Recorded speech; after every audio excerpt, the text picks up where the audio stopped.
Hello everyone, Gio here. So, it's been a while since I posted, but I don't think this is a shock to any of you. So much has changed since we last talked, especially since they released the balance changes and the new survivor. Now, I'm still going to talk about the new changes and my overall thoughts on them, however, I do need to redo the video since I feel like it wasn't up to my quality. Regardless, while I'm still working on that video, I might as well talk about the new survivor who was added into the game as of recently, Matador. Now, I'm sure you've all heard nothing but good things about this survivor. Really good things, in fact. Some people are claiming he is the best survivor in the game, and it's really easy to see why. Without spoiling too much about his actual kit, Matador is a very versatile survivor, similar to Lanternist. In fact, he's so versatile that I can honestly see him working well in a lot of team comps. However, is he truly the best survivor in the game? Does he deserve the title, or is the hype for Matador overblown? While I don't think the hype is overblown and do think he's strong, I do have a few thoughts on Matador that may differ a bit from the crowd. Before we talk about that though, we should first start off by talking about his actual kit. So let's not waste any more time and actually take a dive into what Matador can do, shall we?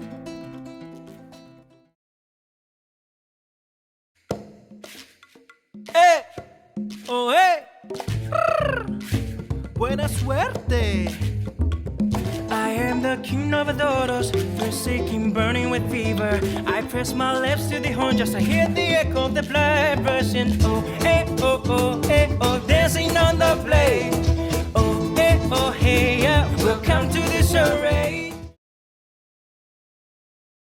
Unlike Lanternist, Matador doesn't have 70 different things he can do just by existing, so he thankfully isn't as bloated as her.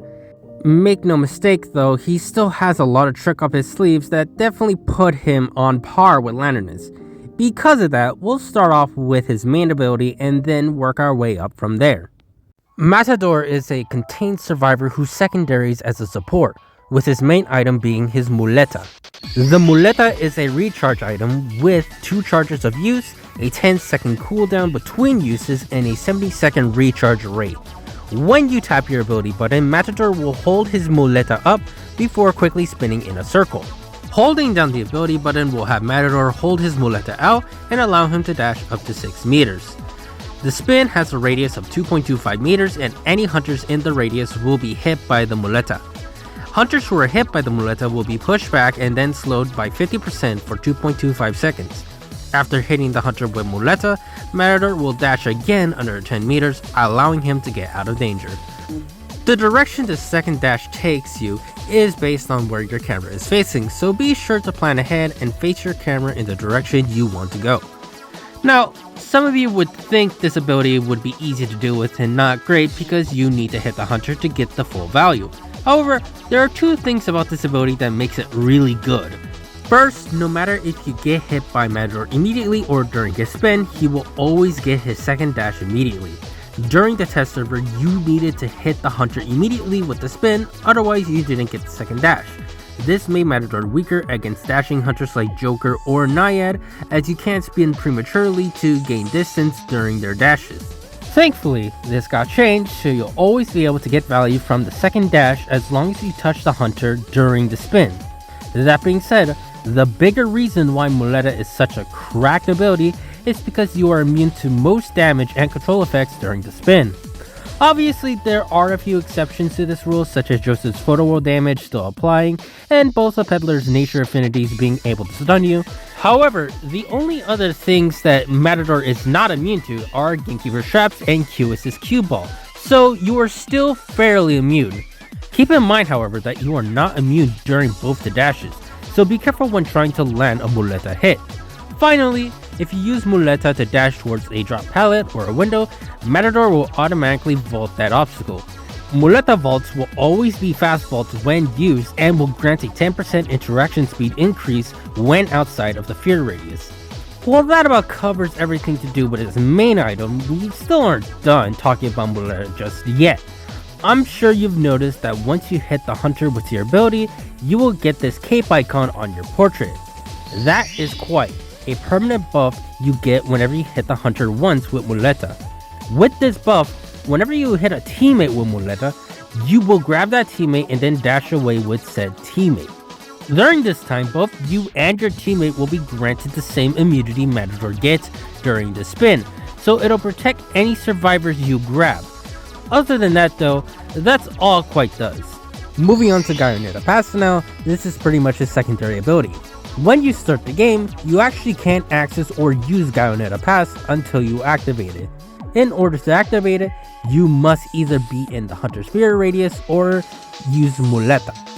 You will either gain 1% or 1.5% progress per second depending on if you're outside or within 60 meters of the hunter.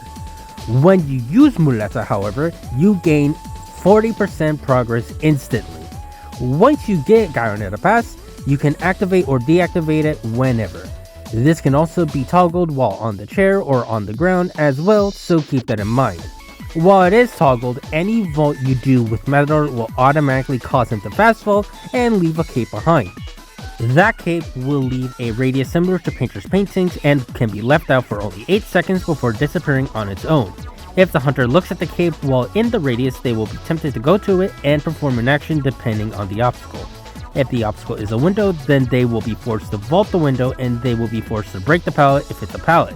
Similar to Painter's item, a hunter will break out of the trance if they cannot reach the cape after 5 seconds.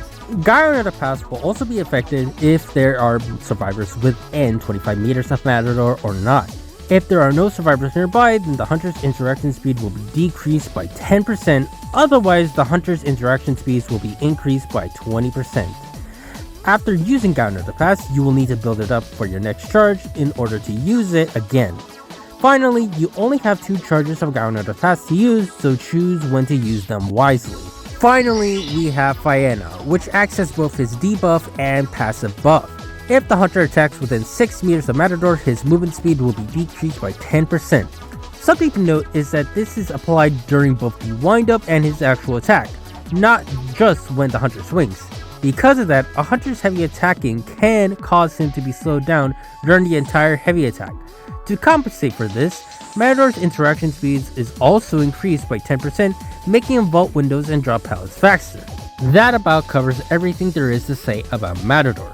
While a lot of information, it's more so focused on his actual item and meant to complement it.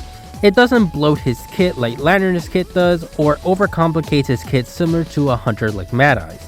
This will basically allow Matador to be able to be picked up rather quickly by new players and still leave room for improvement, which is great. Anyways, now that we covered his actual kit, I think it's finally time we explore and talk about Matador and how good or bad he is. We will be doing things a bit differently for this video though. It may sound weird when I actually talk about it, but trust me, I feel like this will be interesting and help show his strengths and weakness well. So, without further ado, let's move on to the next section now, shall we?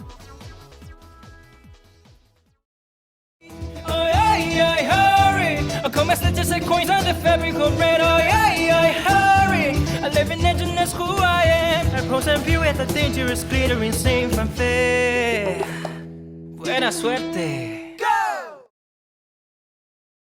Now, normally, I would just talk about the strengths and weaknesses in a character I noticed while playing said character. After all, no character is perfect no matter how strong they are, and even the most horrendous characters can be strong in the right hands. However, recently I was in a debate with a couple of people in a server comparing Matador's strengths to another character's. And while I won't disclose the debate here, it did fascinate me comparing these two survivors together. In fact, it fascinated me so much I thought, fuck it, let's just compare these two characters. In this section, I will be comparing Matador with another character who just released, Lanternus, and look through his strengths from there. Seeing as both Lanternus and Matador were hailed as being the best survivors upon release, I feel like it makes sense to compare these two. Don't worry, I won't spend too much time talking about Lanternus in this video. After all, this video is all about Matador, and I have a whole video on her that I'll take another year to make. This comparison is not meant to say which character is definitively better than the other. Despite having the same roles listed, these two play completely differently from one another and have differing strengths and weaknesses. Because of that, it just doesn't seem fair to compare these two when they don't play the same anyways. The point of this comparison is to point out Matador's strengths and weaknesses in comparison to Lanternus and to talk about my thoughts on these two characters. So, with that being said, let's actually dive into the comparisons, starting with their abilities. Freeze Frame and Muleta are both extremely strong abilities, allowing their respective survivors to kite for a long time. Where they differ from each other though, is the context in which you want to use these abilities. While there is flexibility with Lanternus' Freeze Frame, there are a few situations where it can be limited. For those of you who don't know, Freeze Frame allows Lanternus to leave a photocopy of herself behind alongside going invisible. While she can't be hit or stunned while invisible, her photocopy can, and that transfers to you after the ability ends. She can move her clone by pressing the ability button, but the threat of getting hit is still there. It's an ability that, if you know how to use it, you should have a lot of success when you kite with her. However, if you try to use it when the hunter is close to you, the ability's effectiveness drops drastically. The hunter can just bait you into moving your clone with ease if too close, and slowly give you little time to move your clone until you feasibly can't anymore. This limits Lanternus at close range and makes it hard for you to kite if gotten to jump on. Additionally, hunters who have no issues making distance, like Opera Singer, will be able to deal with her effectively, making her a sitting duck in those situations. Her abilities are meant to be used when you're far away from the hunter, and is meant to buy as much time as possible before the actual chase starts. In comparison, Muleta is an ability that is meant to be used during the chase and is a lot less safe than Freeze Frame. As long as you have distance, Lanternus can stay safe from the hunter, thus her ability is just a free containment time. With Muleta, you do actually need to know when and how to use your ability, and need to use said ability when really close to the hunter. The range of the first dash isn't big, so it leaves you with a lot of risk if you miss the spin. You may think this is a bad thing by the way I'm phrasing it, but it really isn't. Matador is one of the few characters who you want most of the roster to get close to you, because no matter what, you will always be safe as long as you have Muleta. In fact, one of the biggest strengths Matador has that makes him such a powerful survivor is just by how much risk you can get away with. Lanternus' strengths come from how safe she is while freeze frame and how she can help her team without putting herself in danger. With Matador, you can do the most reckless shit you can think of and get away with it 9 out of 10 times. Unless the hunter has an ability to override Matador's invulnerability, they kinda just have to respect Matador's Muleta and let him do his thing. They can't get close enough to take advantage of his debuff since the range is the same as his Muleta dash. Trying to do so and even get close to him will cause you to get hit, slowing you down by 50% and giving him insane distance with the second dash. You can't really bait him out as well unless he isn't paying attention to you as well, because it's easy to know the range you can hit the hunter as Matador. Because of this, Matador's Muleta becomes a very versatile survivor tool, as just the threat of it is enough to deter hunters and let you do whatever you want. Whether it be to transition, tie kite, or just go for the rescue, you will get value from Muleta, whether you use it or not. Getting the hit is just even better simply because it grants you free distance and slows the hunter down. Unless they have a strong mobility option, it makes it impossible for them to stop you from reaching whatever you were running for. Now, you'd think that this will only affect hunters who need to normal attack to get hits, and ability hunters should be fine, right? Well, with the exception of the few that I mentioned, that isn't the case because of both the first dash and the invulnerability spin. The small distance you get from Muleta is greater than Flywheel, so it can be used to close the distance to a pallet or a window. In fact, dashing to a drop pallet or window will cause Matador to automatically fast vault the obstacle, removing the risk of a slow vault Flywheel could cause. This makes Muleta a reliable item to use during the kite if you're close to an obstacle, since you don't have to worry about the hunter's mind games at all. Additionally, due to the immunity you get while spinning, you can use Muleta against ability hunters effectively. Hunters like Naiad, Bloody Queen, Ivy, and many other hunters can't really use their abilities to deal with Matador because of the immunity. Bloody Queen gets hit especially hard by Matador, since if not for the immunity, the dash is enough to quickly pull him out of the mirror's range. The distance works wonders on other hunters that can't really deal with the distance, such as Bonbon or Feaster, which makes Muleta all the more versatile. It works wonders on most of the hunter roster pool, and you will get value from it no matter what. Because of that, it is an amazing tool to use and makes Matador a threat off of that alone. If that was the only ability he had, he would still be incredible in kiting situations. However, his secondary ability is the sole reason why I believe Matador is a survivor who can do the worst play imaginable and get away with it. The Guyonetta pass is just bullshit, I'm not even gonna lie to you. All it takes to get it is to either be in the fear radius for 100 seconds or around 50 seconds after one Muleta. Afterwards, you get a vault taunt that you can use whenever you want at whatever obstacle you want. And it doesn't matter how much danger you were in prior to using it. As long as you have a vault nearby, you can use Guyonetta Pass to taunt and get away with it scot-free. Unless the hunter is mid-attack and hits you before seeing the cape, there's essentially nothing they can do but look away before the taunt happens. Otherwise, they are forced to break the pallet or vault the window you taunted while you are allowed to live for longer. Now, obviously on God pallets and windows, this won't really do much as you're kind of forced to deal with those windows or pallets regardless. However, the obstacles where Guyonetta Pass shines the most are these windows or pallets that can be mind game or baited. When baited into these areas, the survivors are normally in a dangerous situation where they need to guess and react to the hunter correctly.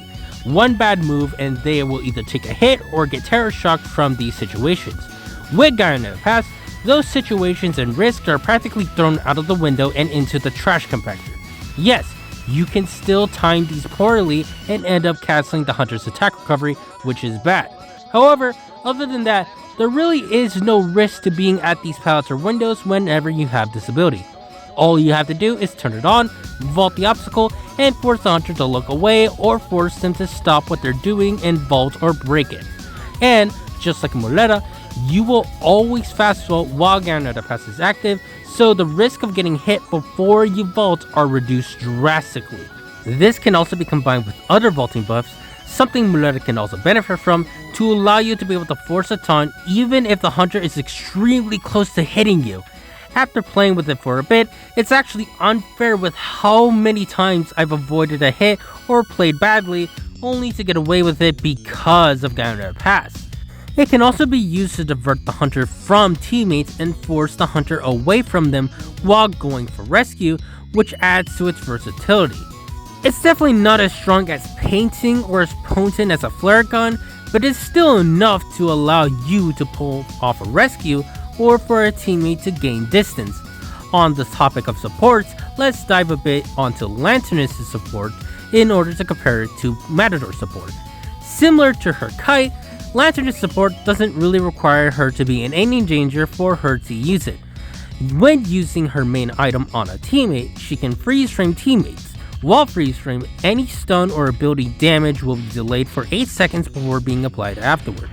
While this is an okay effect, most players don't really use this ability until they feel it is absolutely necessary. In situations like these, you're better off having a seer on the team in order to prevent those bad situations from happening in the first place. Lanternus' ability only delays the inevitable unless the teammate has flywheels, so most players ignore this part of her kit.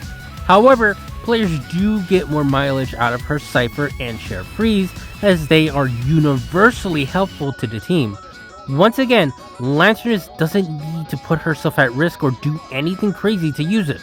All she needs to do is use the ability on the thing she wants and it'll freeze. Frozen ciphers will stop wiggling and grant a 10% decoding buff to anyone decoding it, while the chair pause delays the countdown progress for 5 seconds. It can even give the survivor on chair extra time before they are completely eliminated, which can help with the rescue or give more time for decoding. This is the real meat and potatoes of Lanterns as support, and it's definitely effective because you don't need to play around your team. In comparison, Matador support is far more active than Lanterns. In fact, you need to play Matador like a full-on harasser in order to make the most of his support. However, to compensate for that, Matador's support game can actually be very potent when used correctly. Hitting the hunter while they are chasing your teammates alone can be very helpful since it allows them to pull distance.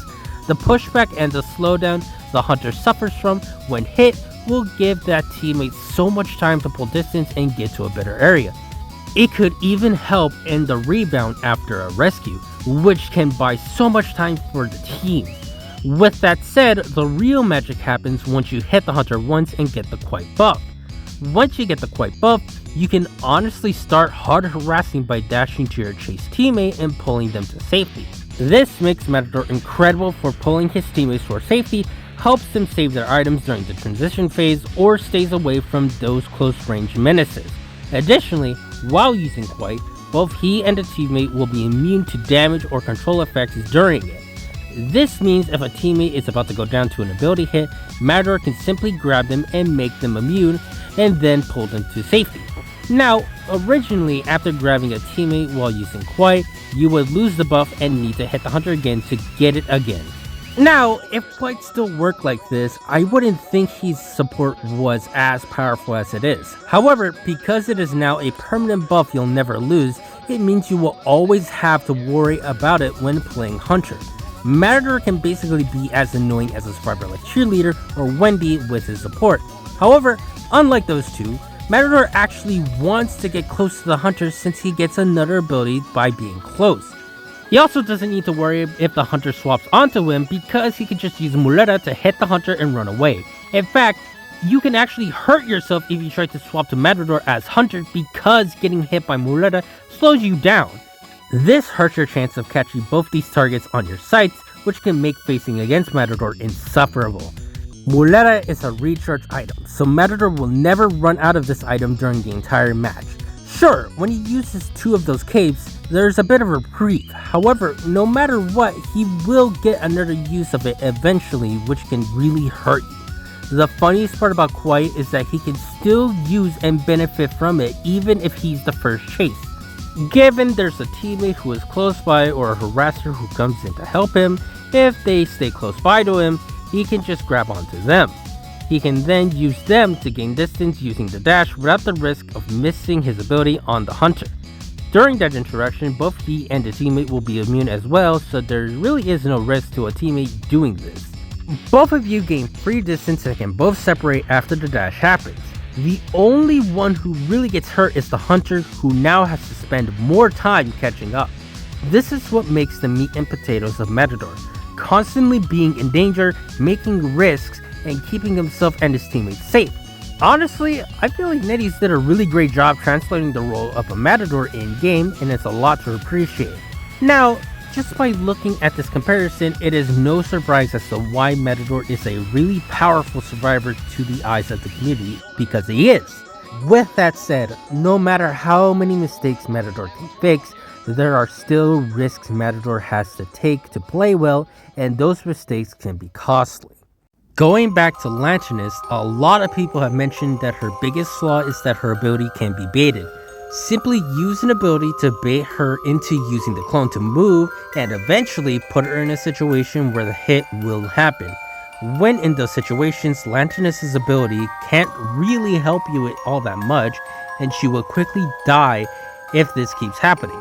However, I feel like this point is a bit exaggerated because it's a point I can easily make with characters like Matador or Anti.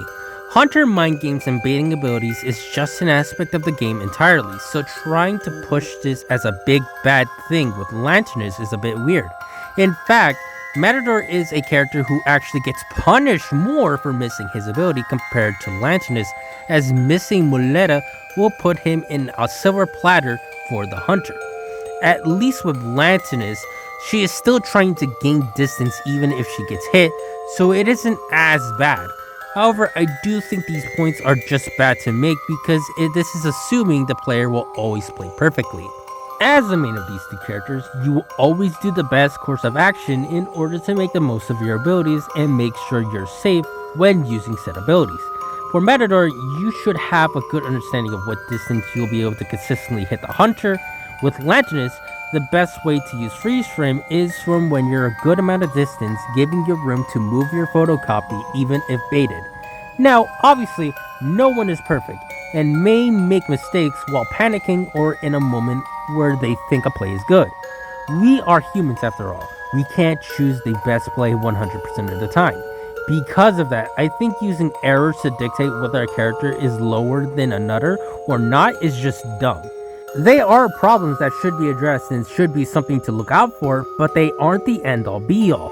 In my opinion, what makes Lanternus such a potent survivor to play with is just how selfish you can play her.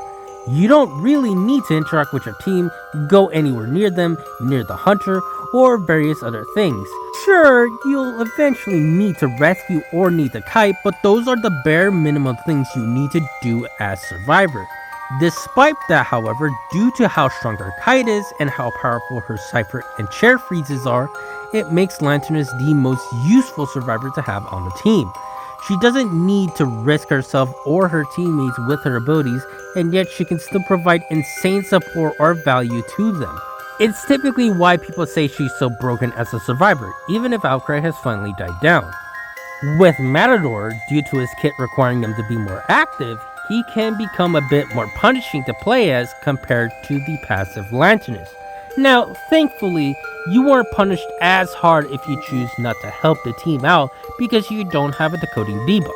However, you still are forced into the same difficult decision all harassers are forced into when you need to choose to support or decode. Choosing to support is a massive gamble to make because you need to be able to support on the same league as normal harassers. Matador cannot balloon rescue using Muleta, so if your teammate goes down, that's it for your support game. If your support goes bad, then all you did was waste both yours and your team's time for very little payoff. With other harassers, the threat of their presence is enough to force the hunter to leave the survivor on the ground to deal with this. This can buy a lot of time for the team, allowing them to decode and allow the down survivors to pick themselves up. Since Matador cannot balloon rescue, the hunter doesn't really need to worry about you and can pick up the survivor immediately. Additionally, while Muleta is a fantastic tool to use in a lot of hunters in the game, it isn't perfect. Since Lantern is immune to all abilities during freeze frame, she has a wider pool of hunters she can counter in comparison to Matador. With Matador, because you're not immune during the initial dash and the secondary dash, it is very easy to hit, silence, or stun Matador before he can even hit you. There's also a lot of hunters who Matador cannot contest with in general, such as Anne, Peddler, Qis, Percy, and Gamekeeper, all of those whose kits can deal with Muleta. Additionally, threats like range hunters and mobility hunters can give a lot of trouble since he will need to use a lot more predicting in order to deal with them. Smiley is an especially lethal threat for Matador to deal with because he is so mobile and baiting abilities is his bread and butter. You need to learn how to bait to be good at Smiley, so using Muleta against Smiley can prove to be difficult. And while you can use Muleta in order to tank ranged abilities, unless the hunter is really far away, doing so will leave you vulnerable to getting hit afterwards by the hunter. There are a lot of benefits and strengths that Muleta has to you as the Matador, but there are also a lot of risks and dangers you need to look out for. Another danger you will have to worry about because of Muleta actually has to do with your teammates. With a lot of harassers, I'm sure we know that how good they do really depends on the teammates you play with. Well, it is the exact same with Matador, ironically enough. Because Matador's Muleta is a pushback ability, you really need to be careful when using it whenever a stunning survivor is close by. You never know when they'll use their stun abilities, and hitting the hunter during it will cancel it. This isn't too bad when it's an edge stun or a postman stun because their stuns are usually brief and don't cut into too much time. However, when the stun is a coordinator stun or a forward long ball stun, then canceling the stun can be quite devastating. Another issue you will face when playing Matador is that sometimes your team will not cooperate with you. This is a problem every harasser does end up needing to face eventually when playing those roles. However, since most harassers have a stun ability, they don't really need to have their teammates cooperate with them, as one stun is enough to help them gain distance. With Matador, however, he can't really afford to do that because he doesn't have a stun. Sure, he can slow the hunter down briefly with Muleta, but there will be times where a teammate will need to gain distance because of White. However, because teammates can be unpredictable, they could run away from him or sidestep Muleta, wasting your ability and leaving you vulnerable. Ultimately, I do think that this is the biggest problem with Matador and his kit. He is a survivor who kinda needs his team to play alongside him. There have been countless matches where a tie could have been achieved or a kite could have been more smoother had the teammates I played with come towards me. However, because they don't cooperate with me, things usually go south very quickly. You have no idea how many times I wish my teammates had just left the gate for a second to allow me to grab onto them and get us into the gates quickly. There are just too many times where a teammate will just refuse to come towards me for help because they're either panicking or too focused on lasting as long, which ends in them going down. This is a problem Lanterness doesn't suffer from because she doesn't really need to interact with her team as much. With Matador, your kite revolves around the risks and being active while helping the team, which will cause him to suffer when that just doesn't happen. With that said, that's only really a problem if you don't ping every 3 seconds or are solo queuing as Matador. Besides, even with these downsides, it doesn't even hold a candle to how powerful of a survivor he can honestly be. In fact, I do believe people when they say that he is one of the strongest survivors to have been added into the game next to Lanternus. These two survivors are honestly cracked, and the power creep these two will cause is frightening. Anyways, now that we've covered all that, I'm sure some of you are interested in trying Matador out for yourselves. Before you do so, I want to give my usual tips and build suggestions in hopes that they will help you when playing Matador. It hopefully won't take that long to explain, so let's move on to those now, shall we? Porque el riesgo es vivir. Go Hernando! Más sangre, más peligro. Go Hernando! I'm addicted to the spectacle, to the chest I can sweep the stage. Let it grow, let it bloom, let it grow to the point that my heart is so fast it must be tamed. Oh, I traded my peace away. La fuerza I must stand for. Matador sort of falls in line with a lot of the recent survivors who have been released into the game. What I mean by that is that he is a survivor who can really build anything on, and it wouldn't be a bad option. However, there is a distinct difference between him and other survivors like Knight and Escapologist. With those two, while you do want Tide on them, people wouldn't bat an eye if they go for a more survivable build. Their abilities don't allow them much survivability by themselves, but they do have ways to safely rescue. Because of that, you could run Tide or have survivability with Knee Jerk or Flywheel. With Matador, due to how strong his containment is, you can honestly run any build on him and it would work. Right now, I'm currently running a build with Tide and Borrowed Time in order to play him as a pseudo-rescuer like Aeroplanus. With that being said, I do think you're better off running Knee Jerk or Tide over Flywheel since his ability works as a flywheel. In terms of optional talents to run, I definitely recommend running Symbiotic Effect when you're playing Rescuer or Defense Mechanisms for your general build. Since Matador has a 10% buff to his interaction speed, any boost to it is a good thing.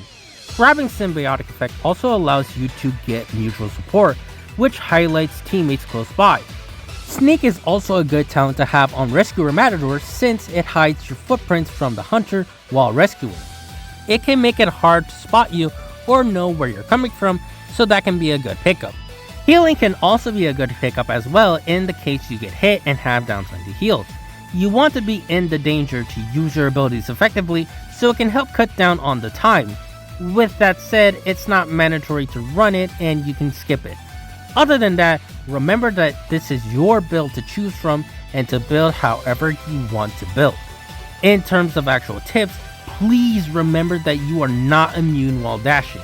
You are only immune during the spin of Muleta, so the hunter can still hit or stun you during the dash.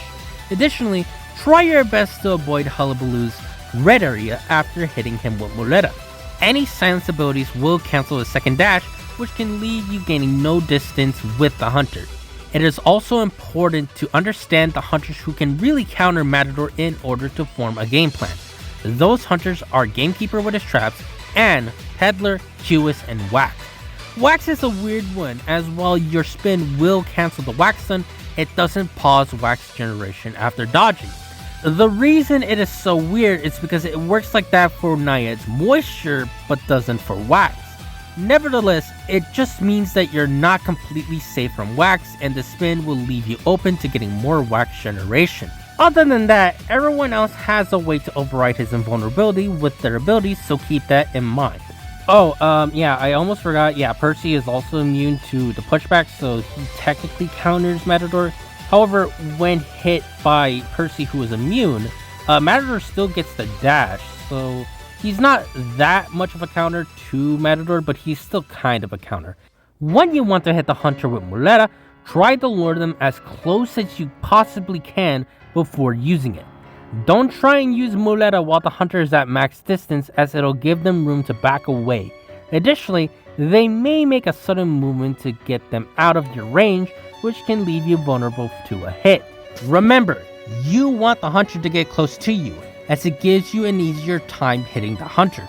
Just hold up Muleta, keep running, occasionally use your ability to turn around, and buy time baiting the hunter away until they get really close. Then, go for the dash and get your free existence away. Remember, in order to aim your second dash, turn your camera in the direction you want to go. Because of that, plan ahead where you want to go as to not panic and go in a bad direction.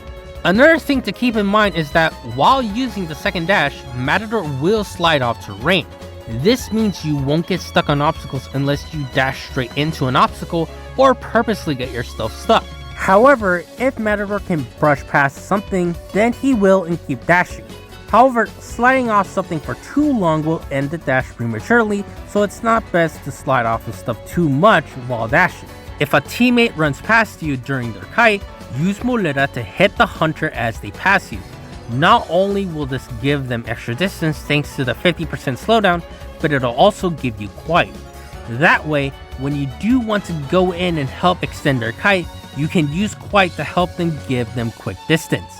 On the opposite side, if you're playing with a Matador who is being chased and you see he has quiet, it wouldn't be a bad thing to get close to him. This is because Matador can grab onto you and use you to gain distance, which can be crucial when in chase or trying to escape.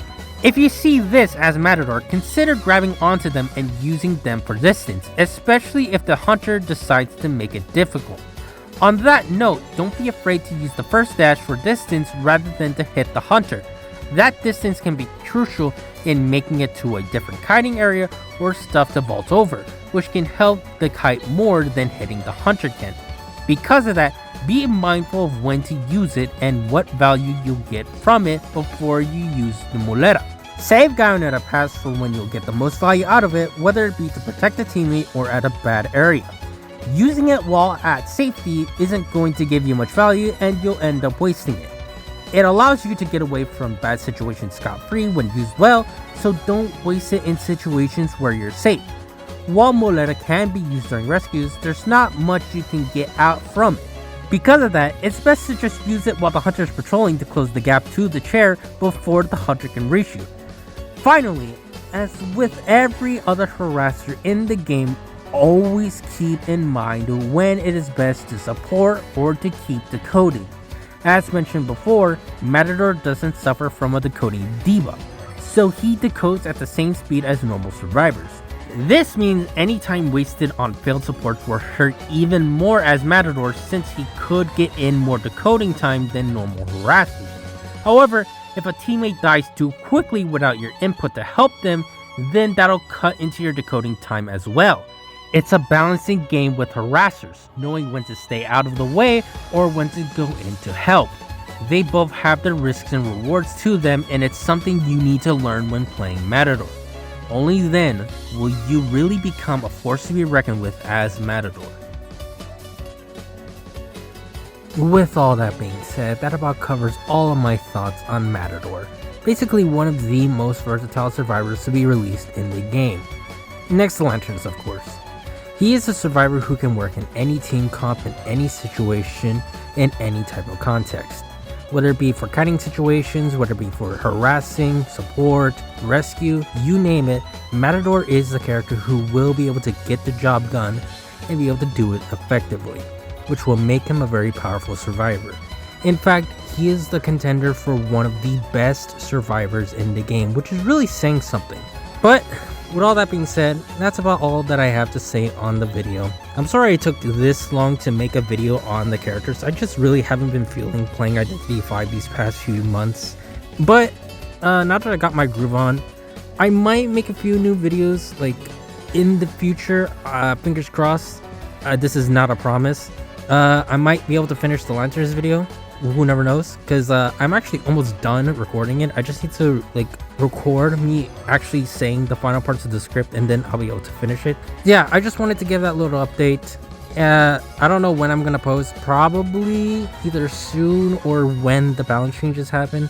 I might just skip these balance changes and talk about the other ones, but hey, we'll see. Until then though, until we get to see each other again, thank you so much for watching, and I will see all of you next time.